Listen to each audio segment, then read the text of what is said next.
quero convidar os irmãos a abrirem as suas Bíblias no Evangelho de Mateus, capítulo 24. Hoje nós estaremos expondo o texto do verso 15 até o verso 28. Estaremos dando continuidade na série de exposições Os Fins dos Tempos segundo Jesus, também conhecido como o Sermão Escatológico. Nós já pregamos em outra oportunidade do capítulo 24, do verso 1 até o verso 14. Hoje estaremos dando continuidade na exposição do verso 15 até o verso 29. Todos já encontraram? Estarei fazendo a leitura, os irmãos acompanhem, por favor. Quando, pois, virdes o abominável da desolação, de que falou o profeta Daniel, no lugar santo, quem lê, entenda. Então, os que estiverem na Judeia, fujam para os montes. Quem estiver sobre o eirado, não desça a tirar da casa coisa alguma. E quem estiver no campo, não volte atrás para buscar a sua capa. Ai das que estiverem grávidas e das que amamentarem naqueles dias. Orai para que a vossa fuga não se dê no inverno, nem no sábado. Porque nesse tempo haverá grande tribulação, como desde o princípio do mundo até agora não tem havido e nem haverá jamais. Não tivessem aqueles dias sido abreviados, ninguém seria salvo, mas por causa dos escolhidos, tais dias serão abreviados. Então, se alguém vos disser, eis aqui o Cristo, ou ei-lo ali, não acrediteis, porque surgirão falsos cristos e falsos profetas operando grandes sinais e prodígios para enganar, se possível, os próprios eleitos. Vede que vos tenho predito. Portanto, se vos disserem, eis que ele está no deserto, não saiais, ou ei-lo no interior da casa, não acrediteis, porque assim como o relâmpago sai do oriente e se mostra até o ocidente, assim há de ser a vinda do Filho do Homem. Onde estiver o cadáver, ali se ajuntarão os abutres. Até aqui. Vamos mais uma vez ao Senhor em oração. Senhor nosso Deus e amado Pai, em nome do Senhor Jesus, nós clamamos que o Teu Espírito Santo continue nos conduzindo em uma adoração agradável e santa diante da Tua face, Senhor. Que o Teu Espírito Santo ele possa estar falando através da ministração da palavra, que Ele possa estar me usando na ministração dessa mensagem, que o Seu Espírito Santo possa estar abrindo o nosso entendimento, possa estar dando luz no texto que foi revelado, para que possamos compreender a Tua vontade, para que tenhamos a nossa fé edificada, fortalecida, para que possamos estar aptos, encorajados para enfrentarmos o dia da adversidade. Que o Teu Espírito Santo nos auxilie nisso, para a honra e glória do Teu nome. É isso que nós te pedimos, já te agradecendo. Amém. Bem, meus irmãos, nessa noite nós vamos falar que no fim dos tempos, após o princípio das dores, ocorrerá a grande tribulação desencadeada pelo surgimento do anticristo, ocasionando a apostasia antes da vinda do nosso Senhor Jesus Cristo, de uma forma única, visível e inquestionável. Para nós entendermos um pouco no contexto ao qual esse texto está inserido, nós precisamos relembrar um pouco daquilo que foi pregado anteriormente, daquilo que está registrado lá no capítulo 23, versos 37 a 38 de Mateus, o que desencadeou esse sermão profético de Jesus. Jesus já havia falado alguns ais, alguns lamentos a respeito de Jerusalém, e falou que a cidade seria devastada, que o templo seria destruído. Então os discípulos vão interrogar a Jesus a respeito de qual seria o sinal disso. E eles atrelaram a destruição de Jerusalém à vinda iminente do Senhor Jesus. Então, a partir do verso 1 até o verso 14, Jesus ele vai falar algumas coisas relacionadas a isso, de que apesar delas terem alguma relação, elas não obrigatoriamente tratam da mesma coisa. Foi no sermão passado que nós falamos do princípio das dores.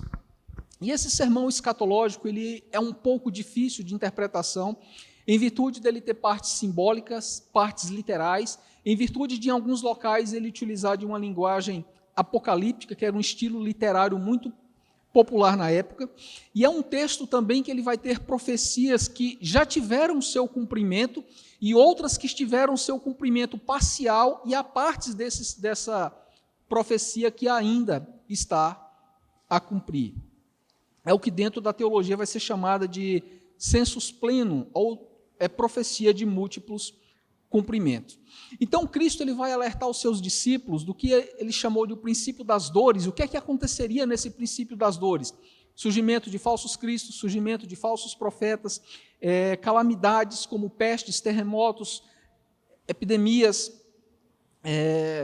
surgimento de falsos cristos, falsos profetas, de que haveria fome também nesse período, e de que todas essas coisas, elas são características, elas são evidências, aliás, de que a igreja a qual nós estamos nesse tempo, ela já está no princípio das dores.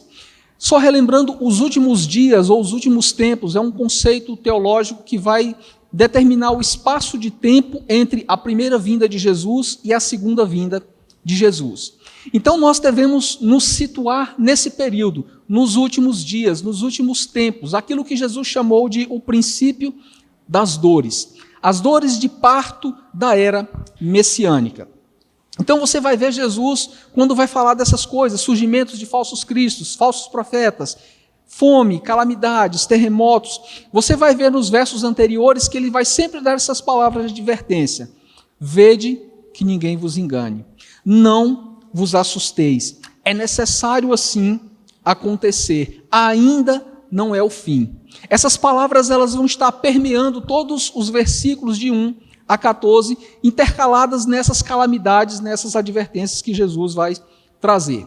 Então, esse período a qual nós estamos inseridos é o chamado princípio das dores, princípios de parto da era messiânica. É importante nós entendermos isso, porque quando nós estamos acompanhando, eu creio que é do conhecimento de todos, além da guerra da Ucrânia que já eclodiu aí, nós temos agora essa de Israel com grupos terroristas, com um ataque às suas fronteiras e com a possibilidade muito grande de escalar essa guerra com outras nações intervindo naquele conflito. Então nós vamos ver muitos alarmistas nos nossos dias, distorcendo textos, trazendo textos fora do seu próprio contexto, para afirmar que o dia do Senhor já está chegando. Então nós vamos ver, baseado nesse texto que nós acabamos de ler, que ainda há algumas coisas a acontecer antes que venha o dia do Senhor. Nós vamos ver aqui que o primeiro princípio que o texto vai nos ensinar de alguns aspectos antes da vinda do nosso Senhor, é que o surgimento do anticristo, ele desencadeará a grande tribulação. Para nós entendermos essa profecia de múltiplo cumprimento, nós precisamos entender que essa profecia do surgimento do anticristo, ela vai ocorrer algumas vezes na história. Quando nós vamos para as epístolas joaninas, nós vamos dizer que João vai dizer que o espírito do anticristo já está presente no mundo, de que vários anticristos estão presentes no mundo. A igreja primitiva, ela viu Nero como uma espécie de anticristo, ela viu Domiciano como uma espécie de anticristo, e no decorrer da história da igreja, nós vamos ver outros homens que se levantaram contra o povo de Deus, que tinham também essas características de um anticristo. Mas eles eram tipos, eles apontam para um anticristo escatológico que ainda está por se manifestar. No versículo 15 diz assim: quando, pois, virdes o abominável da desolação, de que falou o profeta Daniel, no lugar santo, quem lê, entenda. Os ouvintes de Cristo, dessa profecia aqui, do profeta Daniel, eles já vão relacionar isso com aquilo que aconteceu com o rei Seleucida, chamado Antíoco Epifânio. O texto aqui da NVI vai chamar de o sacrilégio terrível. O evangelista Marcos, no texto paralelo, ele vai dizer situado no lugar aonde não deve estar.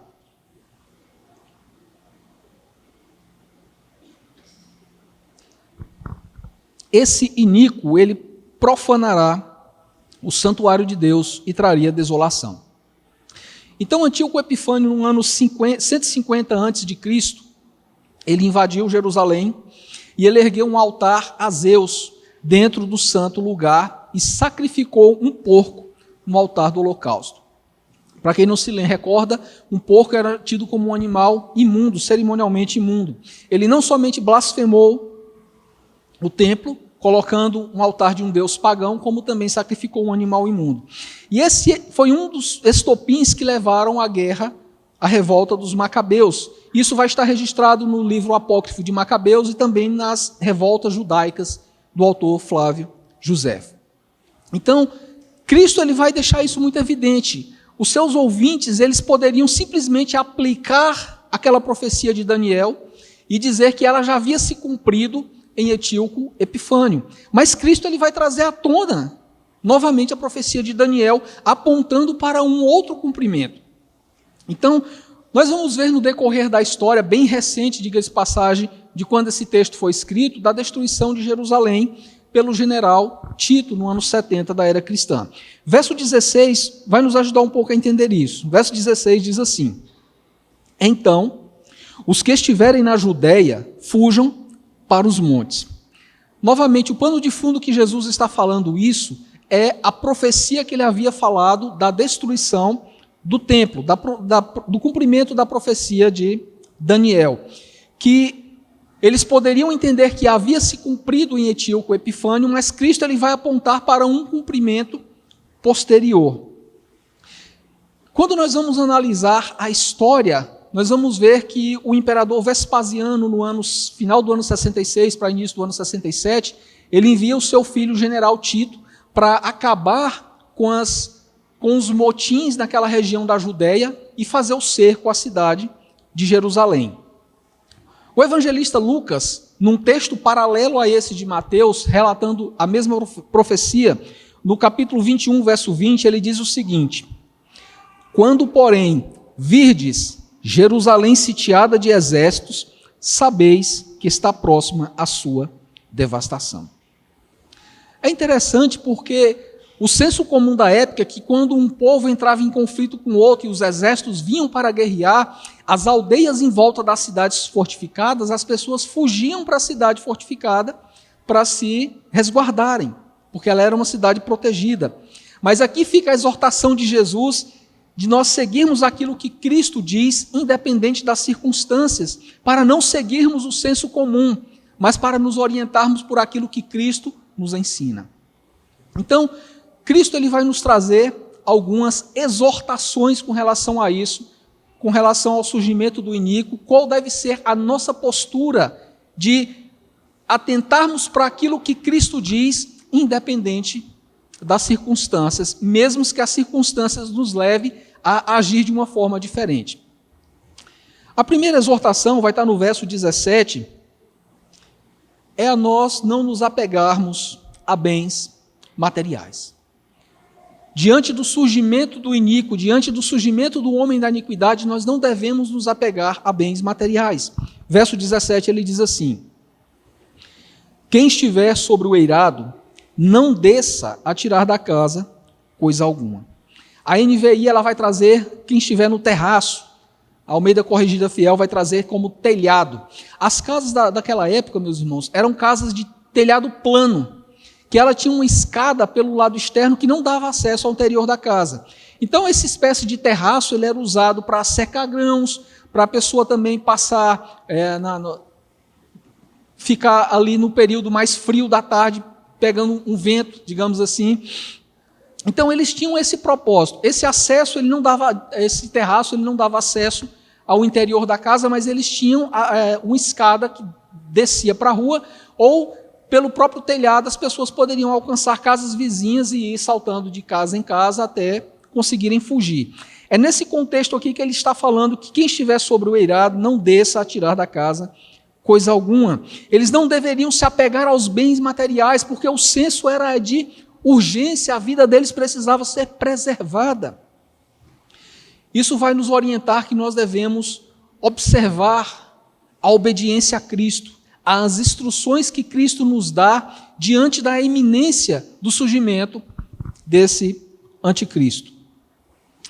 A segunda exortação está no verso 18, é de que nós não devemos nos apegar até mesmo àquilo que é essencial. No verso 18 diz assim: quem estiver no campo, não volte atrás para buscar a sua capa.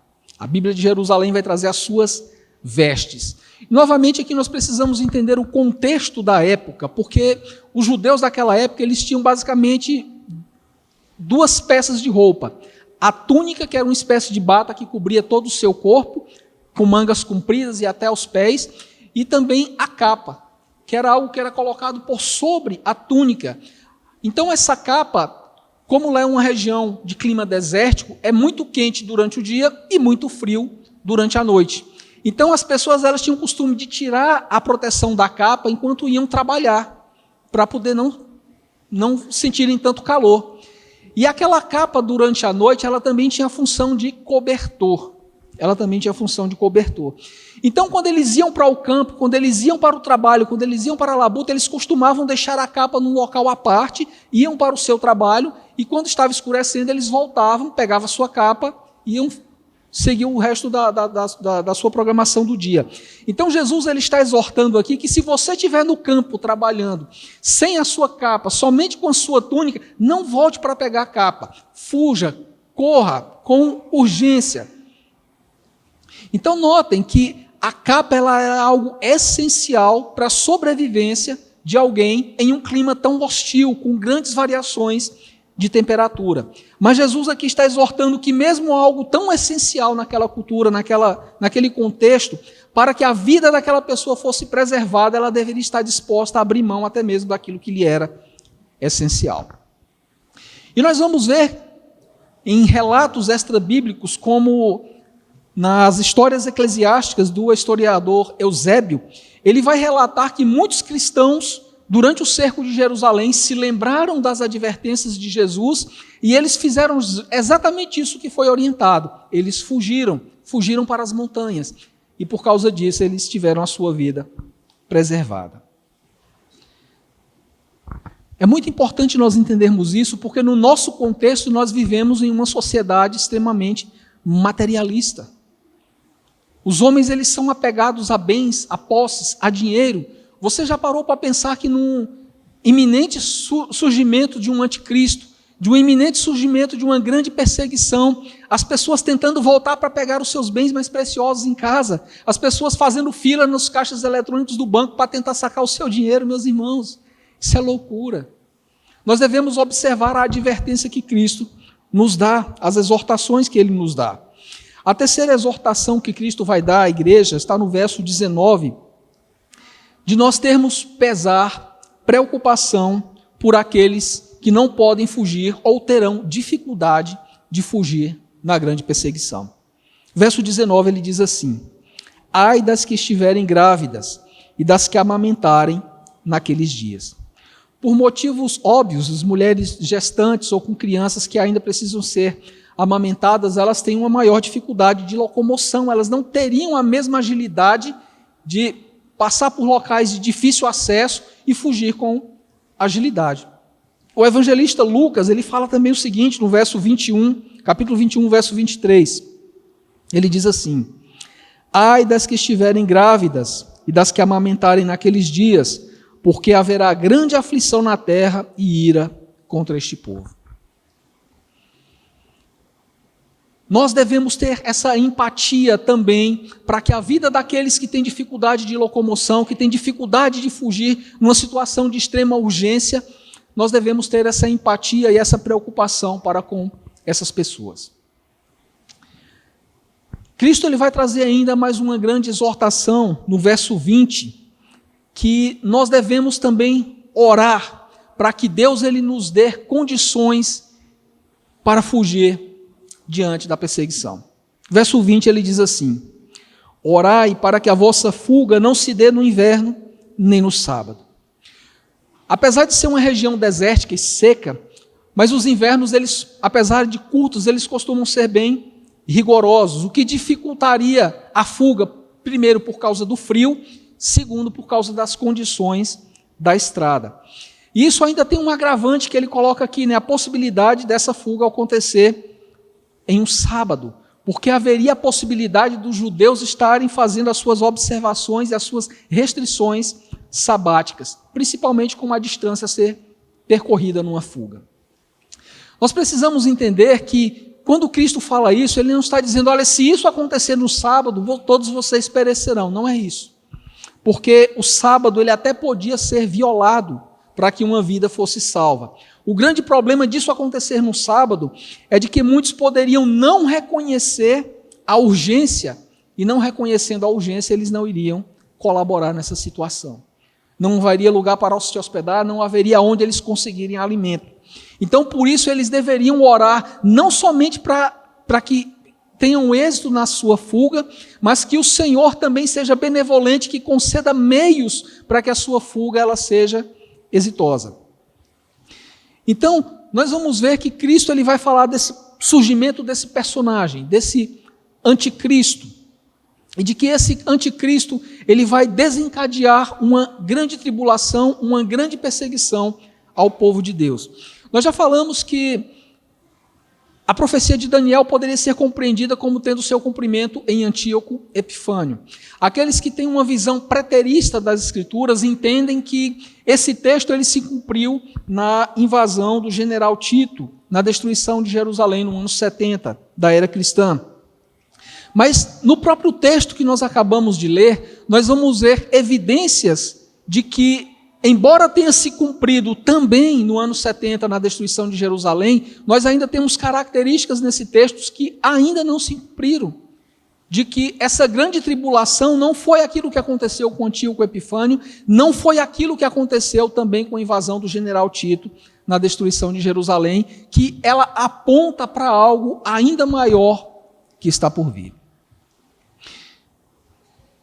Nós vamos ver ainda um terceiro cumprimento naquilo que é chamado na teologia de um anticristo escatológico. Então, a partir do verso 21, no sermão escatológico, nós vamos ver que o Senhor começa a falar a respeito da grande tribulação. Ele fala a respeito desse surgimento do iníquo, de quem falou o profeta Daniel. E logo em seguida ele fala a respeito da tribulação que antecederá a sua vinda. Então ele vai demonstrar aqui, a partir do verso 21, algumas evidências de que a igreja ela passará pela grande tribulação. E a primeira evidência que nós vamos ver aqui é uma evidência histórica. Verso 21 ele fala o seguinte: porque nesse tempo haverá grande tribulação, como desde o princípio do mundo até agora não tem havido e nem haverá jamais. É interessante que o porquê que ele vai introduzir o motivo pelo qual da urgência da fuga apresentada dos versos 15 até o verso 20. O surgimento desse anticristo ele desencadeará uma grande tribulação sem precedentes na história, de proporções inigualáveis. Então a descrição adicional que Jesus vai dar aqui, como desde o princípio do mundo até agora não tem havido e nem jamais haverá, vai tornar de uma forma inequívoca de que aquilo que ele está falando não se cumpriu na destruição de Jerusalém no ano 70, mas que ainda há um cumprimento no porvir. O evangelista Lucas, no texto paralelo também do sermão escatológico, no capítulo 21, verso 26, ele fala o seguinte: haverá homens que desmaiarão de terror e pela expectativa das coisas que sobrevirão ao mundo, pois os poderes do céu serão abalados. O evangelista Lucas, escrevendo sobre a mesma passagem, ele vai nos dar mais alguns detalhes que nos vai trazer luz e entendimento a respeito daquilo que está sendo colocado. Nós falamos de uma evidência histórica, nós sabemos que Jerusalém ela foi destruída por Nabucodonosor, nós sabemos que o templo foi profanado por Antíoco Epifânio em 150 a.C., nós já temos um fato histórico que é a destruição de Jerusalém no ano 70 da era cristã. No decorrer da história nós vamos ver algo ainda mais agravante do que aconteceu nessas duas destruições, nessas duas profanações. Algo relativamente recente, a barbárie que aconteceu no Holocausto com Hitler, onde mais de 6 milhões de judeus foram mortos de forma brutal, de forma absurda, em campos de concentração como o de Auschwitz.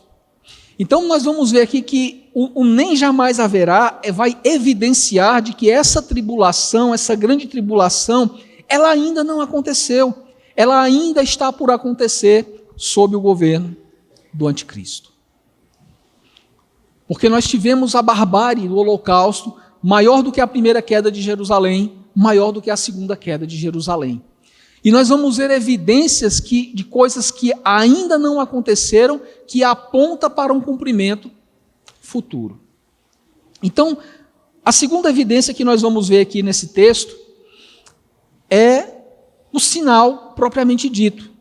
Se você notar, embora a gente tenha o hábito de falar os sinais no plural, o texto lá do versículo 1 do capítulo 24, ele vai demonstrar que os discípulos perguntam a respeito sobre o sinal.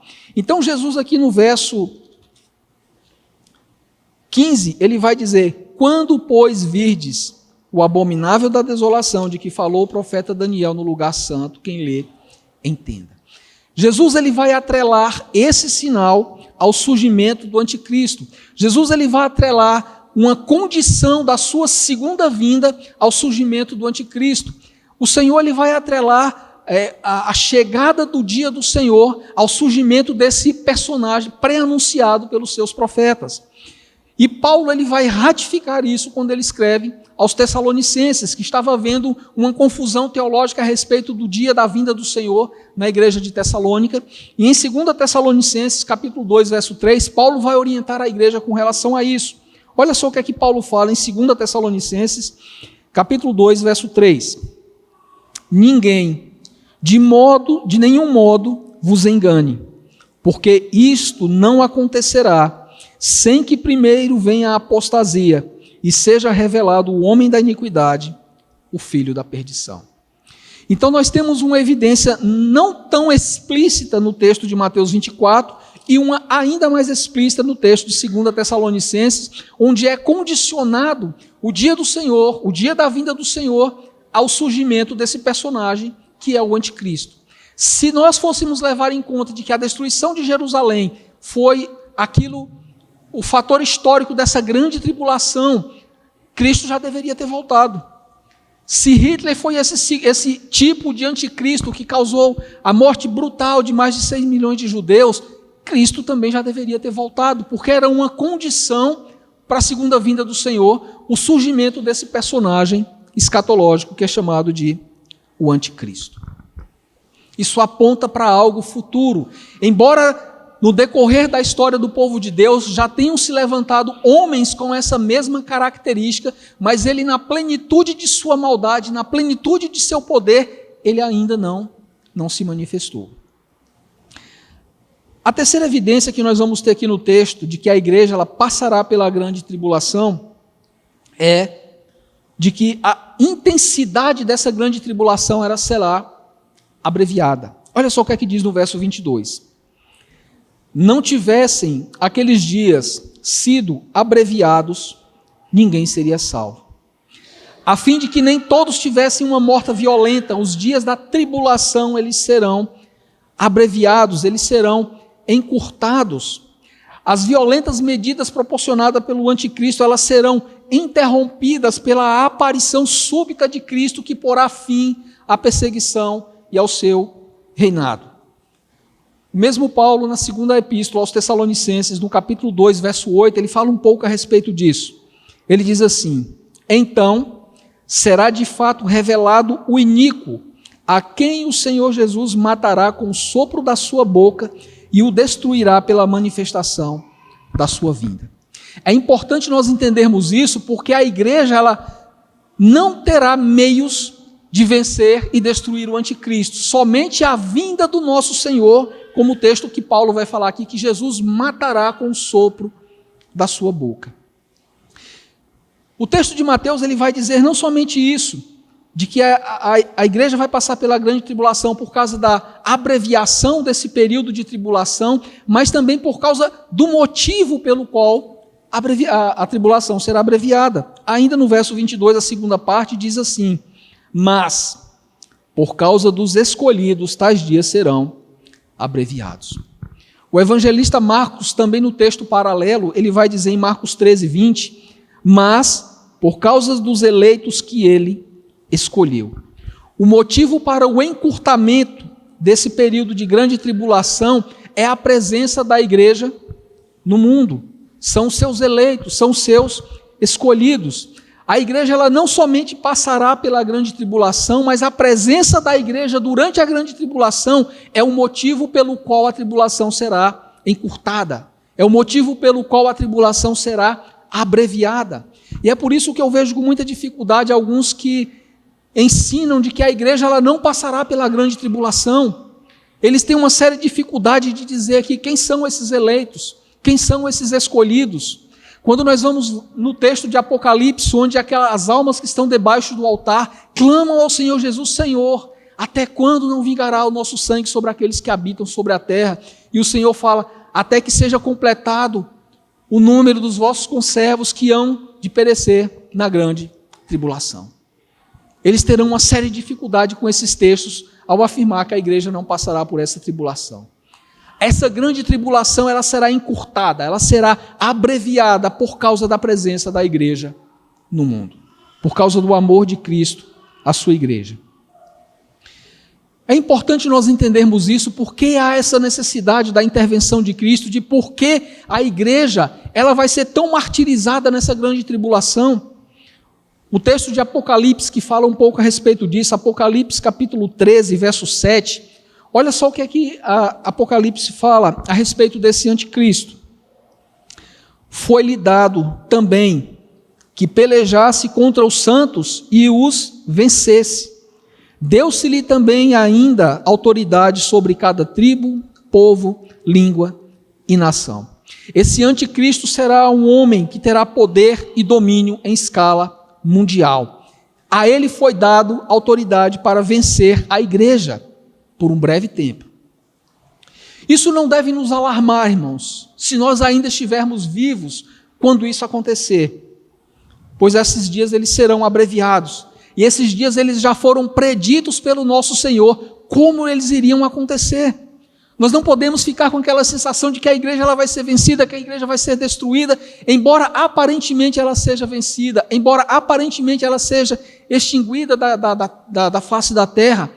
A igreja de Deus ela é indestrutível, porque ela foi comprada com o sangue do Cordeiro. Nós não iremos vencer pela força do nosso braço, nós não iremos vencer pela nossa influência política, nós iremos vencer por causa daquele que já venceu.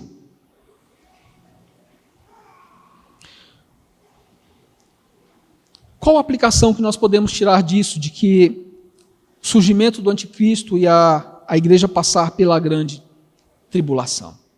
Sempre que ocorrem catástrofes, sempre que ocorrem atentados terroristas, sempre que eclodem guerras, sempre que ouvimos falar de rumores de guerra, muitos cristãos eles pensam que Jesus vai retornar nesse exato instante. Mas nós precisamos entender que é necessário o surgimento do homem da iniquidade, que desencadeará uma tribulação, uma perseguição jamais vista pela igreja, sem precedentes, antes que venha o dia do Senhor. Antes que venha o dia do Senhor. Isso vai nos levar ao nosso segundo princípio, que está nesse texto aqui do verso 23 até o verso 26, de que essa grande tribulação, ela não somente é marcada por uma perseguição extremada aos cristãos, mas ela também será marcada pela apostasia. A grande tribulação será marcada pela apostasia. Muitos apostatarão da fé porque negarão a Cristo diante da perseguição, outros apostatarão da fé por darem ouvidos a falsos cristos e a falsos profetas. Verso 23, ele vai nos dar a primeira característica dessa apostasia da fé, de que será ensinado uma vinda restrita, uma vinda de Cristo restrita. Olha só o que é que diz o verso 23. Então, se alguém vos disser, eis aqui o Cristo, ou ele o ali, não acrediteis. Meus irmãos, já nos primeiros séculos, já haviam comunidades ascéticas. Ascéticas quer dizer que eles se separavam literalmente do mundo. Então, essas comunidades, uma das mais proeminentes do primeiro século foi a comunidade de Qumran, conhecida pelos manuscritos do Mar Morto. Eles eram uma comunidade sectarista. Eles ensinavam que o Messias viria somente para alguns iluminados. E no decorrer da história da igreja, nós vamos ver o surgimento de outros homens, de outras seitas, com essa mesma premissa, de que Cristo ele viria somente para aqueles iluminados, de que Cristo viria somente para aqueles àqueles determinado grupo religioso. Então, no decorrer da história, nós vamos ver o surgimento desse mesmo tipo de seita, desse mesmo tipo de sectarismo, com essa mesma doutrina. Nós precisamos entender de que a vinda de Cristo ela não será restrita a um grupo de privilegiados, através dos quais nós precisaremos de algumas instruções para encontrarmos a Cristo. Todo aquele que ensina isso, que nós precisamos de um intermediário para reconhecermos quando o nosso Senhor vier, todo aquele que marca a data do retorno de Cristo, é um mentiroso. Não acrediteis neles. No decorrer da história da igreja, se você pegar qualquer livro de seitas e heresias, nós vamos ver várias igrejas que se dizem cristãs, que começaram por homens que marcaram a data do retorno de Cristo. De que somente aqueles grupos exclusivos seriam arrebatados na vinda do Senhor. Uma característica de seita, de falsa doutrina, não acrediteis neles. Uma segunda característica de que essa grande tribulação que precederá a vinda do nosso Senhor, ela será marcada pela apostasia, vai ser a necessidade de libertadores humanos. Verso 24 diz assim: porque surgirão falsos cristos e falsos profetas. Notem que nós estamos falando num contexto do surgimento de um anticristo, num contexto do surgimento do início de uma grande tribulação que irá perseguir de uma forma jamais vista, de uma forma inigualável a igreja do Senhor. Há uma tendência natural do homem buscar libertadores, do homem buscar salvadores para si mesmo. Então os cristãos aqui eles vão ser exortados de que na adversidade, na perseguição, eles não devem ser como os demais. Eles não devem ser como demais, satisfazendo a sua necessidade de libertadores humanos, de falsos messias, de falsos homens de Deus que se levantam trazendo novas revelações. Isso será uma característica evidente da apostasia dos últimos dias. Isso vai nos levar à nossa terceira característica, que está no verso 24 ainda, de que é o engano religioso. Verso 24, falando a respeito dos falsos cristos e falsos profetas, ele diz aqui: operando grandes sinais e prodígios para enganar, se possível, os próprios eleitos. A busca ensandecida por milagres, a busca ensandecida por revelações, a busca ensandecida pela sobrenaturalidade na nossa geração, ela tem pavimentado o caminho para a aceitação de falsos cristos e de falsos profetas. A presença de milagres, meus irmãos, a presença do sobrenatural, ela não pode ser vista como uma evidência da ação de Deus por qualquer pessoa que seja. Ela não pode ser vista como uma aprovação de Deus de qualquer ministério humano que seja. Provavelmente você já deve ter visto isso na porta de alguma igreja que tem falsa doutrina por aí. A mão de Deus está aqui, aqui Deus opera, aqui você encontra o seu milagre. Então nós vemos que isso já acontecia desde o período da igreja primitiva, e isso tem se expandido, isso tem se multiplicado de uma forma absurda nos nossos dias. A ânsia pelo milagre, a ânsia por prodígios, a ânsia por maravilhas, a necessidade do sobrenatural, isso tem pavimentado de uma forma absurda o caminho para o surgimento de falsos cristos e a proliferação de falsos profetas. Por que é importante nós entendermos isso? Em Apocalipse, no capítulo 13, quando nós vamos ver um desdobramento disso, capítulo 13, verso 13, falando sobre o falso profeta, olha só o que aqui João registra. Também opera grandes sinais, de maneira que até fogo do céu faz descer a terra diante dos homens. Quem dá o poder ao falso profeta é o próprio Satanás. Então nós vamos ver que milagres, que prodígios, que curas, que operação de maravilhas, elas não são evidências de que Deus está agindo. Ela não é uma aprovação de que aquilo que está sendo ensinado, de que aquilo que está sendo pregado tem a aprovação de Deus. Nós devemos fazer uma avaliação pela Escritura, uma avaliação doutrinária daquilo que está sendo pregado, daquilo que está sendo ensinado. O grande problema da igreja dos nossos dias é que ela não tem mais crivo nenhum. Todo mundo que se levanta com a Bíblia na mão e fala qualquer besteira que seja, as pessoas estão dizendo amém. elas não têm mais o mesmo zelo, o mesmo critério como a igreja de Bereia, que diante do apóstolo Paulo, ela foi examinar nas escrituras se aquilo que Paulo estava pregando, ensinando, estava em conformidade com a palavra de Deus. É por isso que no verso 25, isso serve de exortação para nós hoje. Jesus fala o seguinte: vede que vos tenho predito. O texto paralelo de Marcos, no capítulo 13, verso 23, fala: estais vós de sobreaviso, tudo vos tenho predito. A ênfase da exortação de Cristo, meus irmãos, é de que quando a grande tribulação chegar, quando o homem da iniquidade se manifestar, quando a apostasia escancarada estiver diante dos nossos olhos, nós não devemos nos espantar. Que coisa estranha é essa? Que algo inesperado está acontecendo nos nossos dias. Eu não fazia ideia de que isso iria acontecer dessa forma. Por que está acontecendo tanta desgraça? Por que está acontecendo tanta perseguição? Por que tantos irmãos estão sendo mortos? Por que alguns estão perdendo a vida por causa da fé? Vede que eu vos tenho predito. O Senhor, Ele já nos alertou que essas coisas iriam acontecer no fim dos tempos. A quarta característica dessa apostasia está no verso 26, de que a vinda do Senhor ela não será proveniente de um lugar desconhecido, ela não será proveniente de um lugar imperceptível. Verso 26 diz assim: portanto, se vos disserem, eis que ele está no deserto, não saiais.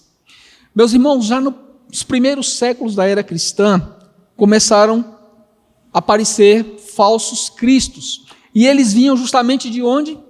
Do deserto. Porque havia uma profecia em Deuteronômio capítulo 18 que falava que o libertador viria do deserto. Então esses homens, para se colocarem na condição de cumprimento da profecia, eles se isolavam no deserto, eles vinham do deserto se apresentando como esse libertador, como esse Messias, como esse libertador à semelhança de Moisés. Mas não é assim que o nosso Cristo diz que ele vai surgir. Não é assim que o nosso Cristo diz que vai aparecer.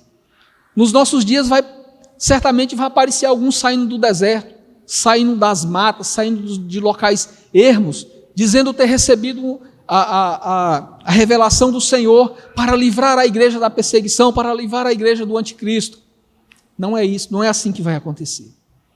Isso vai nos levar à nossa quinta característica dessa apostasia, de que a vinda de Cristo ela não será uma vinda secreta. A vinda de Cristo ela não será uma vinda invisível. Olha só o que é que diz no verso 26 ainda, a segunda parte. Ou, ei-lo no interior da casa, não acrediteis. Meus irmãos, vocês podem observar, uma característica de um falso ensino, de uma falsa doutrina, é esse sectarismo, é essa exclusividade. Eles vão afirmar que o Senhor apareceu em secreto, de que o Senhor apareceu somente a alguns iluminados, de que o Senhor se revelou somente a alguns líderes religiosos e não se revelou a mais ninguém, de que determinado líder, de que determinado ministério, eles são os intermediários para que nós reconheçamos quando o nosso Senhor voltar. O Senhor ele não precisa de intermediários humanos. Então o Senhor Jesus ele vai nos exortar, meus irmãos, de que não haverá necessidade de sairmos ao seu encontro, de que não haverá necessidade de que nós o procuremos na sua vinda, como se ele pudesse ser encontrado em lugares ermos como o deserto, ou em lugares secretos, como dentro de alguma comunidade ou seita religiosa. Não haverá necessidade de que façamos isso. Os versos posteriores ele vai deixar claro do porquê. Então, qual a aplicação que nós podemos tirar desse princípio de que a vinda do nosso Senhor, de que durante a grande tribulação ela será caracterizada pela apostasia? Porque muitos cristãos eles possuem um entendimento equivocado de que haverá um arrebatamento prévio da igreja, de que a igreja ela não passará pela grande tribulação, que além da perseguição cruel, essa também será marcada pelo surgimento de falsos cristos, de falsos profetas, de que esses profetas eles operarão sinais, eles operarão prodígios e eles enganarão a muitos. E eles enganarão a muitos, levando-os à apostasia. Então o Senhor ele vai exortar os seus eleitos, ele vai exortar a sua igreja de que eles serão preservados não da tribulação, mas eles serão preservados na tribulação. E não somente isso, eles também serão preservados do erro, porque o texto diz que, se possível, eles enganariam até mesmo os eleitos. Se por um lado Cristo não vai vir de uma forma secreta, de uma forma invisível, isso vai nos levar ao nosso terceiro princípio nesse texto, que está no verso 27 e 28. A vinda de Cristo, ela será um evento único, um evento visível e um evento glorioso. Então ele vai nos dar essas características dessa vinda de Cristo.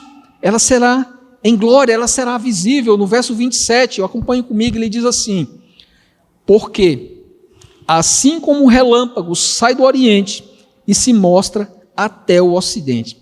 É interessante que o Senhor ele vai usar uma figura de linguagem aqui, literalmente para expressar de uma extremidade a outra da terra. Se nós fôssemos atualizar essa figura de linguagem, seria de leste a oeste.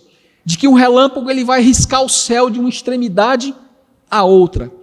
Meus irmãos, um relâmpago que risca os céus de uma extremidade a outra, ele é visível por todos. O seu resplendor, o seu poder, a sua beleza, ele é visto por todos. Nós estamos chegando no nosso período de chuva. Você basta observar quando está com relâmpagos. Você ouve, você vê o clarão, você vê a beleza daquele clarão rasgando os céus. E quando você tem notícia do local onde ele cai, os impactos, os estragos que ele faz, é absurdo. O estrondoso som do trovão. Um relâmpago não é algo imperceptível. Um relâmpago não é algo que as pessoas não consigam ver, que elas precisam de outras pessoas apontem onde elas podem enxergar isso.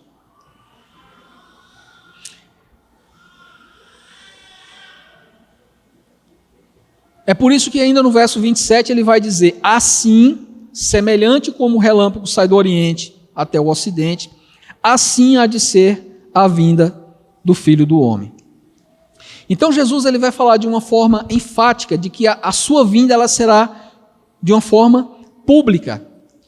A sua segunda vinda será de uma forma pública, ela não será de uma forma secreta, como ensina alguns, ela não será somente para os escolhidos, como ensinam algumas seitas, elas não será duas vindas, muito menos duas etapas, como alguns tentam fazer um arranjo teológico, que não creem dessa forma, mas a vinda do nosso Senhor será um evento único, será um evento visível, será um evento glorioso, pois um relâmpago ele não aparece em partes, um relâmpago ele não cai em duas etapas, ele aparece como um todo, ele risca o céu de um lado para o outro, ele mostra todo o seu poder, toda a sua glória, toda a sua beleza.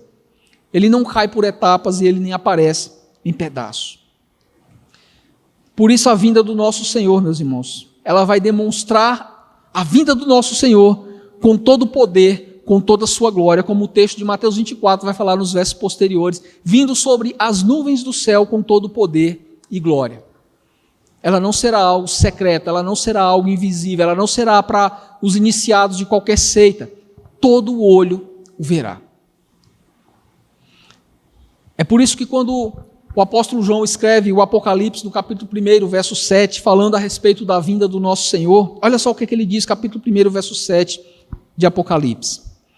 Eis que vem com as nuvens, e todo olho o verá, até quantos o traspassaram, e todas as tribos da terra se lamentarão sobre ele, certamente. Amém. Todos os povos da terra verão que o nosso Senhor retornou. Se todos os povos da terra verão que o nosso Senhor retornou, a segunda característica dessa vinda de Cristo é de que ela será uma vinda que será inquestionável. Não vai ser esses arrebatamentos secretos, como ensinam alguns livros de ficção que se dizem cristãos, que você vai ficar na dúvida: será que o fulano foi arrebatado e eu fiquei? Que a pessoa está dentro do avião, o piloto foi arrebatado e ela ficou voando à deriva aí no ar, esperando o avião cair. Isso tudo é uma bobagem, meus irmãos. A segunda vinda de Cristo ela será inquestionável, não haverá dúvidas de que o nosso Senhor retornou. Olha só o que é que diz o verso 28. Onde estiver o cadáver, aí se ajuntarão os abutres. Aqui é uma figura de linguagem que, se nós fôssemos traduzir para os nossos dias, aonde estiver a carniça, ali estará os urubus. Ou o contrário, né? Ali onde você vê os urubus, embaixo vai estar a carniça.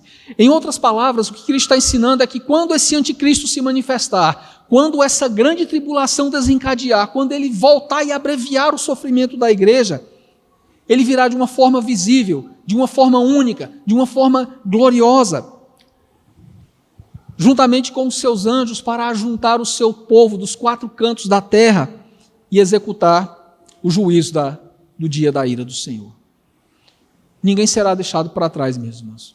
O texto posterior de Mateus 24 vai dizer que ele ajuntará os seus de uma a outra extremidade da terra. Não há espaço para um arrebatamento secreto. Qual a aplicação que nós podemos tirar desse princípio de que a vinda de Cristo é uma vinda única, inquestionável, gloriosa, visível a todos? Porque o entendimento equivocado de um arrebatamento prévio da tribulação tem levado muitos cristãos a crerem em uma vinda em 2 etapas, a crerem em 2 vindas ou uma vinda em 2 etapas, a crerem em uma vinda secreta para a igreja e uma outra vinda para poder julgar os ímpios. Mas nós entendemos que a Escritura, ela nos ensina que o dia do Senhor, ele ocorrerá uma única vez, sem margens para vindas secretas, pois todo olho verá. Será de uma forma visível, de uma forma gloriosa, de uma forma inquestionável, porque Cristo virá com grande poder e glória. Ninguém que chega com grande poder e glória, ele passa despercebido aonde quer que ele chegue. E eu quero concluir com 2 aplicações, meus irmãos. Quero concluir essa mensagem com 2 aplicações. A primeira, de que a segunda vinda de Cristo, ela será um dia de horror para aqueles que não estão em Cristo. A segunda vinda de Cristo será um dia de terror para aqueles que não estão em Cristo. O texto de Mateus 24, verso 30, olha só o que ele diz. Então aparecerá no céu o sinal do Filho do Homem. Todos os povos da terra se lamentarão e verão o Filho do Homem vindo sobre a nuvem do céu com poder e muita glória. Esse lamento aqui não é um lamento de arrependimento, é um lamento porque o juízo chegou para eles e eles não se arrependeram quando a oportunidade graciosa do Evangelho lhe foi dada. É por isso que eles se lamentarão. É por causa do dia da ira do Senhor que sobreveio sobre eles. E é importante nós entendermos isso porque até que o nosso Senhor venha, a mão de graça do nosso Senhor estará estendida para aqueles que ainda não o aceitaram como Senhor, para aqueles que ainda não o reconheceram como Salvador, chamando-os ao arrependimento. Ao mesmo tempo que o Senhor tem uma outra mão que segura a ira de Deus. No dia da sua vinda, essa mão será tirada. E aqueles que não tiveram seus pecados perdoados na cruz de Cristo, a ira de Deus estará sobre ele com todo o seu poder, com toda a sua força. Por isso, a vinda de Cristo para aqueles que não estão em Cristo é o dia mais terrível de suas vidas e durará por toda a eternidade. A segunda aplicação que nós podemos tirar desse texto aqui, meus irmãos, que mesmo passando pela grande tribulação, o Senhor, Ele nos garante que seremos salvos no último dia. Olha só o que é que Ele fala em Mateus 24, verso 31. E Ele enviará os seus anjos com grande clangor de trombeta, os quais reunirão os seus escolhidos dos 4 ventos, de uma a outra extremidade do céu. É muito belo isso, porque a igreja ela não vai ter força para derrotar o anticristo. A igreja ela vai ser como instituição acabada diante da grande tribulação, onde as pessoas pensarão que a igreja ela foi destruída, que a igreja ela foi extirpada da face da terra. Mas o Senhor ele tem os seus remanescentes. O Senhor ele preservará os seus. E na sua vinda ele vai enviar os seus anjos para recolher dos 4 cantos da terra os seus eleitos, os seus escolhidos. Ninguém será deixado para trás, meus irmãos. Não há margens para arrebatamento secreto. O Senhor ele nos garante que Ele salvará todos aqueles por quem Ele morreu. O Senhor ele salvará todos aqueles a quem Ele amou. E se nós fazemos parte dessa igreja, a quem Ele amou, e se nós reconhecemos o Senhor como o nosso Salvador, e se nós reconhecemos a Cristo como aquele a quem nos justifica, aquele através do qual nós temos acesso a Deus, aquele através do qual nós fomos feitos filhos de Deus, embora o Senhor não vá nos preservar durante essa grande tribulação, não vai nos impedir de passarmos por essa grande tribulação, mas Ele nos garante que chegaremos até o fim. Ele nos garante que nós seremos salvos no último dia. Ele nos garante que nós estaremos com Ele por toda a eternidade. É aquilo que Paulo vai falar na carta aos Romanos, né, de que o nosso leve e momentânea tribulação está produzindo em nós peso de glória. Meus irmãos, se tinha uma coisa que a igreja de Roma passava, era tribulação. Ela não era leve e ela parecia uma eternidade, não tinha nada de momentânea. Mas Paulo, com a visão ampla do Evangelho, ele vai reconhecer que por mais prolongada que fosse aquela tribulação, que por mais dura, que por mais forte, que por mais intensa que fosse aquela tribulação, ela era leve e ela era momentânea. Por quê? Comparada ao peso de glória que há de ser manifestada em nós. Por isso nós podemos nos exultar, nós podemos nos alegrar, nós podemos manter a nossa perseverança de que estaremos com Cristo no último dia e assim permaneceremos com Ele por toda a eternidade. Amém. Vamos nos colocar de pé, meus irmãos, vamos mais uma vez ao Senhor em oração. A mensagem é dura, a mensagem é um tanto quanto indigesta, ninguém quer passar por tribulação, ainda mais nessas proporções, mas nós confiamos no Deus ao qual nós servimos. Senhor nosso Deus, nós te louvamos pela Tua palavra, nós te louvamos pelo Teu Espírito Santo que está em nosso meio, pelo entendimento que o Teu Espírito Santo tem dado a cada um de nós, através da Sua palavra, para que nós consigamos, Pai, enxergar nos dias tenebrosos, que nós consigamos enxergar nos dias de trevas, a luz do Evangelho, a luz de Cristo, para que nós não possamos olhar para as circunstâncias que elas tendem a ficar cada vez piores, mas que nós tenhamos os nossos olhos fixados no autor e consumador da nossa fé, naquele que nos garante que estaremos com Ele no último dia, naquele que nos garante que permaneceremos com Ele por toda a eternidade. Que nós não nos tenhamos a nossa fé abalada pelas circunstâncias, que nós não tenhamos a nossa fé abalada pela tribulação, mas que nós confiemos em Cristo, para o louvor da Tua glória. É isso que nós pedimos e já te agradecemos, em nome de Jesus. Amém. Todos podem sentar, meus irmãos. Estarei passando a palavra novamente ao presbítero Ravi.